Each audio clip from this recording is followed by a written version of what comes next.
Welcome back for another video of So Reset My Car. Today I'm going to show you I can get rid of this indicator of a Kia Niro 2018 building year, and in this short video I'm going to show you I can reset this. Okay, let's start right away. First of all, turn or press the ignition on.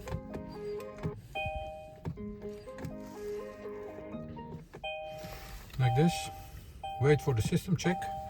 And then we go through this menu over here. Find the wrench indicator by pressing multiple times. When you find this arrow can go up and down. Find the surface and display, and then press OK. Hold it pressed. Hold OK to reset, it says. Hold it, and as you can see, it jumps up to 15,000 or 365 days for the next surface. Once again,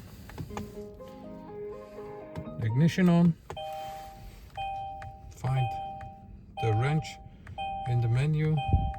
This over here. When you are here, scroll down to find the surface indicator. OK, press and hold OK till it says OK to reset. Let go and press and hold it, and you'll see that the indicator resets itself. That was it. I want to thank you for your time watching our videos and hope to see you next time in another video. Stay safe, take care, bye bye.